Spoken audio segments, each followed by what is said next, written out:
মক্কার পবিত্র ভূমিতে সূর্য তার আলো ছড়াতে শুরু করল। বাতাসে এক অপূর্ব আলোর ঝলক ছিল, আর এমন মনে হচ্ছিল যেন সৃষ্টি কোনো বিশেষ অতিথির আগমনের জন্য প্রস্তুতি নিচ্ছে। সেই সময় মক্কায় একজন পবিত্র ও নেক মহিলা হযরত আমিনা রাজিয়াল্লাহু তাআলা আনহা ছিলেন। তিনি বলতেন, যখন আমার সন্তান আমার গর্ভে ছিল তখন আমার সঙ্গে এমন কিছু নিদর্শন প্রকাশ পেতে শুরু করল যে আমি নিজেই বিস্মিত হয়ে যেতাম। যদি আমি বাড়ির বাইরে যেতাম তবে একটি মেঘের ছায়া আমার উপর এসে পড়ত। প্রচণ্ড রোদক আমাকে স্পর্শ করতে পারত না।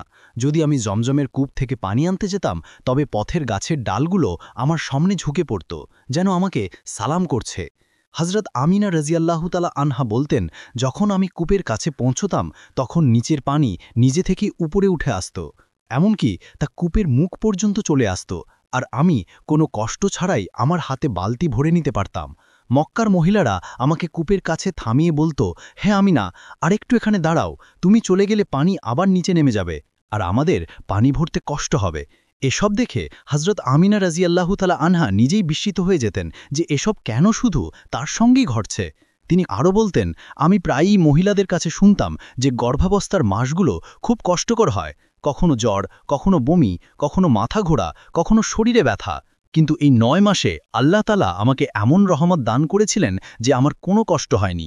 না আমার মাথা ব্যথা করত, না শরীর খারাপ হতো, না দুর্বলতা অনুভব করতাম। আমি নিজেই ভাবতাম, আখের আমার সঙ্গে এমন কেন হচ্ছে।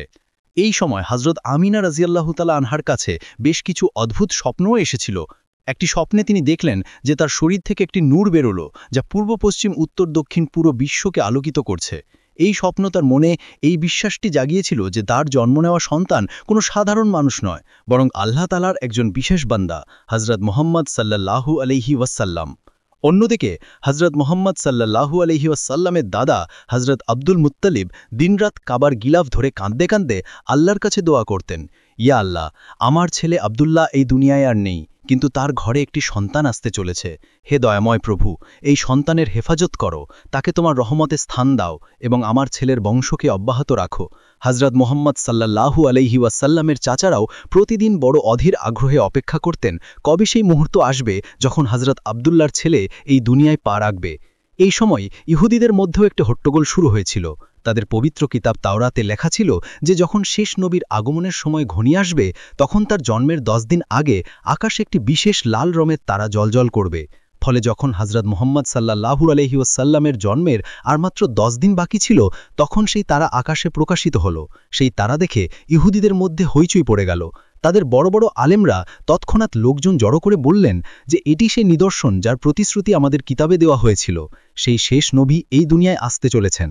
তাড়াতাড়ি খোঁজ নাও, মদিনা বা তার আশেপাশে কোন ঘরে এমন সন্তান জন্ম নিতে চলেছে যার জন্মের মাত্র 10 দিন বাকি। যখন আকাশে সেই লাল তারা জ্বলজ্বল করল তখন ইহুদি আলেমদের মুখ থেকে অজান্তেই বেরিয়ে গেল যে এখন শেষ নবীর প্রকাশের সময় এসে গেছে। তৎক্ষণাৎ কিছু ইহুদিকে মদিনার দিকে পাঠানো হলো যাতে তারা খোঁজ নেয় কোন ঘরে এমন সন্তান জন্ম নিতে চলছে যার নিদর্শন ভবিষ্যৎবাণীর সঙ্গে মিলে। তারা মদিনার প্রতিটি ঘরে ঘুরে বেড়াল, প্রতিটি বাড়িতে গিয়ে খোঁজ খবর নিল, কিন্তু সেখানে যত মহিলা গর্ভবতী ছিলেন কারোর জন্মের সময় কাছাকাছি ছিল না। কারো 2 মাস বাকি ছিল, কারো 4 মাস। সবাই বলল, এখন এমন কোনো সন্তান জন্ম নিতে চলেছে না যার সময় একেবারে কাছাকাছি। এটা শুনে সেই ইহুদিরা তাদের আলেমদের কাছে ফিরে এসে বলল, মদিনায় এমন কোনো সন্তান জন্ম নিতে চলেছে না। তখন তাদের আলেমরা বললেন, এখন মক্কায় যাও, সম্ভবত সেই সন্তান সেখানে জন্ম নিতে চলেছে। ফলে ইহুদিদের একটি কাফেলা মক্কার দিকে রওনা হলো। সেখানে গিয়ে তারা তদন্ত করল যে কোন কোন মহিলা গর্ভবতী। লোকজন জানালো যে এই মুহূর্তে মক্কায় 5 জন মহিলা এমন আছেন যাদের ঘরে শীঘ্রই সন্তান জন্ম নিতে চলেছে। এটা শুনে ইহুদিরা বলল, কিন্তু আমাদের এমন একটি সন্তান চাই যার বাবাই দুনিয়ায় আর নেই। লোকজন তৎক্ষণাৎ বলল, হ্যাঁ, এখানে হযরত আব্দুল মুত্তালিবের একটি নাতি জন্ম নিতে চলেছে যার পিতা হযরত আব্দুল্লাহর কয়েক মাস আগে ইন্তেকাল হয়ে গেছে। এটা শুনে ইহুদিদের চিৎকার বেরিয়ে গেল। তাদের মধ্যে অনেকে নিজেদের মুখে হাত দিয়ে চড় মারল, কেউ কেউ মাটিতে বসে কাঁদতে লাগল। তারা সবাই বলতে লাগল, হায় আফসোস, নবুয়ত আমাদের বংশ থেকে বেরিয়ে এখন মক্কাবাসীদের কাছে চলে গেছে। তারা তাদের আলেমদের কাছে ফিরে গিয়ে কাঁদতে কাঁদতে বলল, এখন সেই নবী যার জন্য আমরা শতাব্দী ধরে অপেক্ষা করছিলাম, যার নিদর্শন আমরা আমাদের কিতাবে বারবার দেখেছি, তিনি আর আমাদের মধ্যে জন্ম নেবেন না। নবুয়ত এখন মক্কাবাসীদের ভাগ্যে এসে গেছে। সময় অতিবাহিত হতে থাকল এবং অবশেষে সেই মুবারক দিন এলো, যার জন্য শুধু মানুষই নয়, আকাশ, জমিন, গাছপালা, পাখি, হাওয়া এবং ফেরেশতারাও অপেক্ষা করছিল। এটি ছিল সেই দিন যার জন্য এই সৃষ্টি সৃজিত হয়েছিল। যদি তিনি না আসতেন, তবে হয়তো জমিন, আকাশ, সূর্য, চাঁদ কিছুই থাকত না। আজ সেই শিশু এই দুনিয়ায় আসতে চলেছিল, যার জন্য চাঁদ 2 টুকরো করা হয়েছিল, যার জন্য সূর্যকে তার জায়গায় থামিয়ে দেওয়া হয়েছিল, যার জন্য আল্লাহ তাআলা সূর্যকে বলেছিলেন, হে সূর্য, এখন ডুবো না, আমার হাবিব এখনও আসরের নামাজ পড়েননি। সেই শিশু যার কাছে পুরো জীবনে হযরত জিবরাইল আলাইহিসসালাম 26,000 বার ওহী নিয়ে এসেছিলেন। প্রিয় বন্ধুরা, এখন সেই সময় এসে গিয়েছিল। আকাশে চাঁদ চুপচাপ মেঘের মধ্যে লুকিয়ে গিয়েছিল। জমিনে একটি বিশেষ শান্তি ছড়িয়ে পড়েছিল, যেন সৃষ্টি নিঃশ্বাস বন্ধ করে কোনো মহান মুহূর্তের অপেক্ষায় ছিল। হযরত আমিনা রাজিয়াল্লাহু তাআলা আনহার গর্ভে হালকা একটি নড়াচড়া অনুভূত হল, এবং তারপর একটি নরম ব্যথা শুরু হল। তিনি বুঝে গেলেন যে এখন সেই সময় এসে গেছে। তিনি তৎক্ষণাৎ হযরত আব্দুল মুত্তালিবকে খবর পাঠালেন। হযরত আব্দুল মুত্তালিব মহল্লার নেক মুখের ধাত্রী হযরত শিফাকে ডেকে বললেন, আজ রাত তুমি হযরত আমিনার কাছেই থাকো। আমার ছেলে আব্দুল্লাহ এই দুনিয়ায় আর নেই, কিন্তু তার ঘর থেকে আল্লাহর একটি বিশেষ বান্দা জন্ম নিতে চলেছে। হযরত শিফার সেই রাতের গুরুত্ব সম্পর্কে কোনো ধারণা ছিল না, কিন্তু তার মনে এক অদ্ভুত শান্তি নেমে এলো। তিনি হযরত আমিনার বাড়িতে পৌঁছে গেলেন এবং সেই রাত তার সঙ্গে কাটাতে লাগলেন। অন্যদিকে আকাশ সাক্ষী ছিল, ফেরেশতারা সারি বেঁধে দাঁড়িয়েছিল, জমিনের প্রতিটি কণা প্রস্তুত ছিল, কারণ আজ তিনি আসতে চলেছিলেন, যার নাম হযরত মুহাম্মদ সাল্লাল্লাহু আলাইহি ওয়াসাল্লাম। হযরত আব্দুল মুত্তালিব এবং তার সব ছেলে, অর্থাৎ হযরত মুহাম্মদ সাল্লাল্লাহু আলাইহি ওয়াসাল্লামের চাচারা সারা রাত বাড়ির বাইরে বসেছিলেন। তাদের মনে একটিই চিন্তা ছিল, যদি আমার ছেলে আব্দুল্লাহর স্ত্রী হযরত আমিনার সঙ্গে কোনো সমস্যা হয়, তবে আমরা তৎক্ষণাৎ তার চিকিৎসার ব্যবস্থা করব। পুরো পরিবার জেগেছিল, কারো চোখে ঘুম ছিল না। রাত গড়িয়ে চলছিল, সেহরির সময় এসে গিয়েছিল। তখন হযরত আমিনার গর্ভে হালকা একটি ব্যথা শুরু হলো। তার মন বলে উঠল, এখন সময় কাছাকাছি। তিনি তৎক্ষণাৎ হযরত শিফাকে ডেকে বললেন, আমার ব্যথা হচ্ছে। হযরত শিফা তৎক্ষণাৎ হযরত আমিনার কাছে পৌঁছে গেলেন। পরিবেশ নীরব ছিল, হৃদয়ে উৎকণ্ঠা আর চোখে অপেক্ষা। প্রায় 1 ঘণ্টা কেটে গেল এবং তারপর সেই মুহূর্ত এলো, ভুল হওয়ার কিছু আগে। রহমতের দরজা খুলে গেল এবং আমাদের প্রিয় আকা মুহাম্মদ মুস্তাফা সাল্লাল্লাহু আলাইহি ওয়াসাল্লাম এই দুনিয়ায় তাশরিফ আনলেন। হযরত আমিনা রাজিয়াল্লাহু তাআলা আনহা বলতেন, যে রাতে আমার ছেলের জন্ম হলো, আমাদের ঘরে এমন দারিদ্র্য ছিল যে প্রদীপে তেল জ্বালানোর জন্য টাকা ছিল না। চারদিকে অন্ধকার আর অন্ধকার, না ঘরের ভেতরে আলো ছিল না বাইরে। কিন্তু সেই অন্ধকারের মধ্যেই আমার ছেলে, আমার মুহাম্মদ সাল্লাল্লাহু আলাইহি ওয়াসাল্লামের জন্ম হলো, যিনি পুরো বিশ্বের জন্য আলো ও হিদায়াত হয়ে এলেন। এটি কোনো সাধারণ জন্ম ছিল না। ধাত্রী হযরত শিফা বলতেন, আমি আমার পুরো জীবনে এমন শিশু কখনো দেখিনি। জন্মের সময় 3টি অদ্ভুত নিদর্শন প্রকাশ পেল, যা দেখে ধাত্রী হযরত শিফা বিস্মিত হয়ে গেলেন। প্রথম নিদর্শন ছিল এই যে সাধারণ শিশু মায়ের সঙ্গে নাভির মাধ্যমে সংযুক্ত থাকে, কিন্তু হযরত মুহাম্মদ সাল্লাল্লাহু আলাইহি ওয়াসাল্লামের নাভি জন্মের সময় সম্পূর্ণভাবে কাটা ছিল, যেন কেউ আগেই তা বিচ্ছিন্ন করে দিয়েছে। দ্বিতীয় নিদর্শন ছিল এই যে সাধারণ শিশুর জন্মের সময় শরীর থেকে কিছু ময়লা বের হয়, কিন্তু যখন হযরত নবী করিম সাল্লাল্লাহু আলাইহি ওয়াসাল্লাম জন্মগ্রহণ করলেন, তখন তার শরীর থেকে এক ফোঁটা ময়লাও বের হলো না, যেন পবিত্রতা ও পরিচ্ছন্নতা তার স্বভাবের অংশ ছিল। তৃতীয় নিদর্শন ছিল এই যে সাধারণ ছেলে শিশুদের জন্মের পর খতনা করা হয়, কিন্তু আমাদের নবী করিম সাল্লাল্লাহু আলাইহি ওয়াসাল্লামের খতনা মায়ের গর্ভেই সম্পন্ন হয়ে গিয়েছিল। তিনি দুনিয়ায় আসার সঙ্গে সঙ্গে ইতিমধ্যে খতনাকৃত ছিলেন। এই 3টি নিদর্শন দেখে ধাত্রী শিফার চোখ বিস্ময়ে বিস্ফোরিত হয়ে গেল। তার মনে এক অদ্ভুত অবস্থার সৃষ্টি হল। তিনি তৎক্ষণাৎ বলে উঠলেন, হে আমিনা, আমি আজ পর্যন্ত এমন শিশু দেখে নেই। তারপর ধাত্রী শিফা প্যারানবী মুহাম্মদ সাল্লাল্লাহু আলাইহি ওয়াসাল্লামকে তার কোলে তুলে নিলেন এবং সম্মানের সঙ্গে মাটিতে শুইয়ে নিলেন। যেই তিনি মুহাম্মদ সাল্লাল্লাহু আলাইহি ওয়াসাল্লামকে মাটিতে রাখলেন, তখনই একটি মুজিজা বা চমৎকার ঘটল। নবী করিম মুহাম্মদ সাল্লাল্লাহু আলাইহি ওয়াসাল্লাম হঠাৎ পাশ ফিরলেন, তার নান্দনিক হাঁটুতে ভর দিয়ে সোজা সিজদায় চলে গেলেন। এই দৃশ্য হযরত আমিনার জন্য বিশ্বাসের বাইরে ছিল। একটি নবজাতক শিশু, যিনি সবে দুনিয়ায় এসেছেন, তিনি কিভাবে সিজদায় যেতে পারেন? কিন্তু তিনি তো ছিলেন আল্লাহর প্রিয়তম, রাহমাতুল্লিল আলামিন, সাইয়্যিদুল মুরসালিন। পুরো 15 মিনিট ধরে তিনি সাল্লাল্লাহু আলাইহি ওয়াসাল্লাম সিজদায় ছিলেন।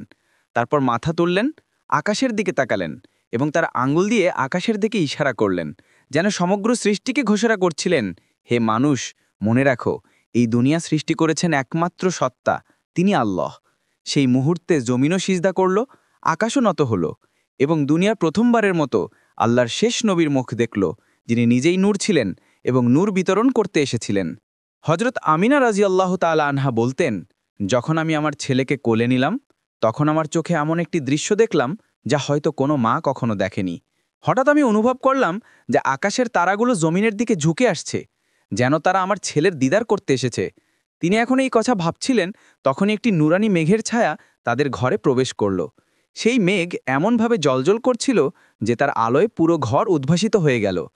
তারপর সেই আলোর মধ্যেই হঠাৎ হজরত আমিনার হাত থেকে তার শিশু অদৃশ্য হয়ে গেল। হজরত আমিনা বিস্মিত হয়ে গেলেন, কিন্তু সেই মেঘ থেকে একটি আওয়াজ এলো, হে জিব্রাইল, এই শিশুকে পুরো দুনিয়ার চক্কর লাগাও, তাকে সকল নবীর গুণাবলী দান করো, ইউসুফের সৌন্দর্য, আইয়ুবের ধৈর্য, ইব্রাহিমের বন্ধুত্ব, দাউদের মিষ্টি কণ্ঠ এবং সুলাইমানের জ্ঞান ও মর্যাদা। কিছুক্ষণ পর সেই নুরানি মেঘ ফিরে গেল, আর যখন হজরত আমিনা তাকালেন তখন দেখলেন তার ছেলে আবার তার কোলে শান্তভাবে শুয়ে আছে, মুচকে হাসছে। ভোর হতে চলেছিল। ধাত্রী শিফা আনন্দে দরজা খুলে দৌড়ে হজরত আব্দুল মুত্তালিবের কাছে পৌঁছে গেলেন। যেই তিনি বললেন, হে আব্দুল মুত্তালিব, তোমার নাতির শুভ সংবাদ হল। তখনই সারা রাত জেগে চিন্তায় বসে থাকা আব্দুল মুত্তালিবের সমস্ত ক্লান্তি এক মুহূর্তে আনন্দে রূপান্তরিত হল। তার চোখ থেকে অশ্রু ঝরতে লাগল। তিনি অজান্তেই বলে উঠলেন, তাড়াতাড়ি আমার নাতিকে আমার কাছে নিয়ে আসো। যখন ধাত্রী শিফা নবী করিমকে বাইরে এনে হজরত আব্দুল মুত্তালিবের কোলে দিলেন, তখন যেন সবার হুঁশ উড়ে গেল। এত নূর, এত সৌন্দর্য, এত পবিত্রতা! মক্কার লোকজন বিস্ময়ে একে অপরের দিকে তাকাতে লাগল। প্রতিটি চাচা তার ভাতিজাকে দেখে আনন্দে উদ্বেল হয়ে উঠল।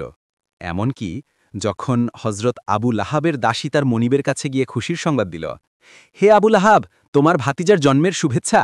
তখন নীরবে আবু লাহাব বললেন, যাহ, আমি তোকে আমার ভাতিজার জন্মের আনন্দে মুক্ত করে দিলাম। এমন নূর, এমন বরকত, এমন প্রভাব যে যার হৃদয়ে একটুখানি মানবিকতা ছিল সেও আনন্দে উদ্বেল হয়ে উঠল। হজরত আব্দুল মুত্তালিব তখন বেশ বৃদ্ধ ছিলেন, কিন্তু নাতির প্রতি ভালোবাসা ও আনন্দ এমনভাবে প্রবল হল যে তিনি পায়ে জুতো না পরেই নবী করিমকে কোলে নিয়ে কাবার দিকে দৌড়াতে লাগলেন। পথে মক্কার লোকজন তার পিছু পিছু চলল।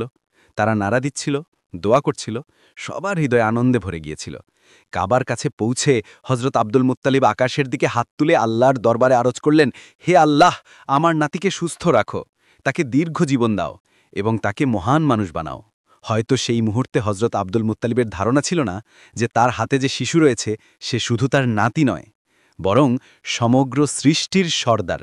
সেই শিশু যার জন্য আকাশ ও জমিন সৃষ্ট হয়েছিল, সেই শিশু যাকে আল্লাহ মিরাজের রাতে আকাশ থেকে ডেকে তার সামনে বসিয়েছিলেন, তিনিই ছিলেন মুহাম্মদ মুস্তাফা। তারপর তিনি সবার সামনে ঘোষণা করলেন, আমি আমার নাতির নাম মোহাম্মদ রাখছি। এই নাম শুনে মক্কার লোকজন বিস্ময়ে পড়ে গেল। তারা বলতে লাগল, হে আব্দুল মুত্তালিব, এ কেমন অদ্ভুত নাম রাখলে, আমরা তো কখনো এমন নাম শুনিনি। হজরত আব্দুল মুত্তালিব মুচকি হেসে বললেন, তোমরা জানো না, একদিন আমার এই নাতি এমন মহান মানুষ হবে যে পুরো দুনিয়া তার নাম মহব্বতের সঙ্গে নেবে। লোকজন তার পিছনে চলবে এবং আকাশ থেকেও তার প্রশংসা করা হবে। সময় অতিবাহিত হতে থাকল। তারপর একদিন মদিনায় নবী করিম তার সাহাবা ইকরামদের সঙ্গে বসেছিলেন। সেই মাজলিসে তার চাচা হজরত আব্বাসে উপস্থিত ছিলেন। তিনি বললেন, হে আল্লাহর রাসূল, আমি তো শৈশব থেকেই জানতাম যে আপনি বড় হয়ে একজন অত্যন্ত মহান ব্যক্তিত্ব হবেন। হুজুর আকরাম জিজ্ঞেস করলেন, চাচা যান, আপনি এটা কিভাবে জানলেন? তখন হজরত আব্বাস একটা পুরনো স্মৃতি তাজা করলেন। এক রাতের কথা, আপনি তখন মাত্র 2 মাসের ছিলেন। আমি দেখলাম আপনি খাটে একা শুয়ে কাঁদছেন। আমি আপনাকে চুপ করাতে চাইলাম, কিন্তু আপনি আমার দিকে তাকালেন না, বরং হঠাৎ আপনি আকাশের দিকে তাকালেন এবং মুচকি হাসতে লাগলেন। আমি বিস্ময়ে আপনার আঙুলের দিকে তাকাতে লাগলাম। তখন কি দেখি, চাঁদ আপনার আঙুলের ইশারায় চলছে। আপনি যেদিকে আঙুল নিয়ে যাচ্ছেন চাঁদ সেদিকে চলে যাচ্ছিল। সেই দিন আমি জানলাম যে আপনি কোনো সাধারণ শিশু নন, বরং আল্লাহর বিশেষ বান্দা। এটা শুনে নবী করিম মুচকি হেসে বললেন, হ্যাঁ চাচা যান, আপনি সত্যি বলেছেন। চাঁদ আমার বন্ধু ছিল। শৈশবে সে আমাকে গল্প শোনাত, আমার সঙ্গে খেলত, আর যখন আমি কাঁদতাম তখন সে আমাকে সান্ত্বনা দিত। সুবহান আল্লাহ! অন্য শিশুদের জন্য খেলনা থাকত, আর আমাদের নবীর জন্য চাঁদ খেলনা হয়ে আসত। কারণ তার মা হজরত আমিনা এতটাই দরিদ্র ছিলেন যে তার এতিম ছেলের জন্য একটি খেলনাও কিনতে পারেননি। তাই আল্লাহ চাঁদকে বললেন, হে চাঁদ, আমার প্রিয়তমকে কাঁদতে দিও না, তুই তার সঙ্গে খেল, তুই তার খেলনা হয়ে যা। এবং এটা শুধু শৈশবের কথা ছিল না, বরং সেই দিনও নিদর্শন প্রকাশ পেয়েছিল যেদিন আমাদের নবী দুনিয়ায় তাশরিফ আনলেন। দুনিয়ায় যত মূর্তি ছিল সব মাটিতে মুখ থুবড়ে পড়ে গেল। ইরানের বাদশার প্রাসাদে হাজার বছর ধরে অবিরাম জ্বলতে থাকা আগুন, যার তারা পূজা করত, হঠাৎ নিভে গেল। বাদশার প্রাসাদের দেয়ালে তার ছবির 14টি আলো ছিল, আর যেই নবী করিমের জন্ম হল সেই 14টি আলো নিভে গেল এবং আকাশে একটি বিশেষ আলো ছড়িয়ে পড়ল। মক্কায় আরেকটি অদ্ভুত ঘটনা ঘটল। পরের দিন দুপুরের সময় একজন ইহুদি আলেম মক্কায় এলো।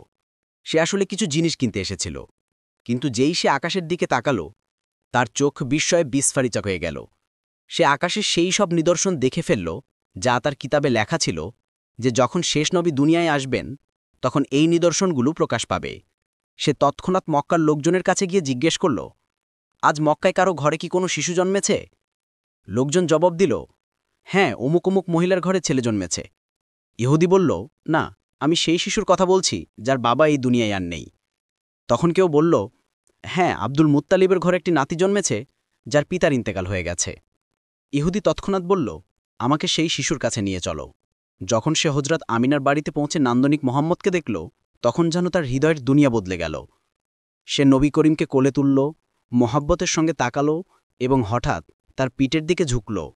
সেখানে সে একটি বিশেষ নিদর্শন দেখল, মোহরে নবুয়ত। যেই সে মোহরে নবুয়ত দেখল, তার চোখ থেকে অশ্রু ঝরতে লাগল এবং সে জোরে জোরে কাঁদতে লাগল। তারপর বলতে লাগল, হায় আফসোস, আজ ইহুদিদের হাত থেকে নবুয়ত ছিনিয়ে নেওয়া হয়েছে। আজ সেই শেষ নবী এসে গেছেন যার জন্য আমরা বছরের পর বছর অপেক্ষা করছিলাম।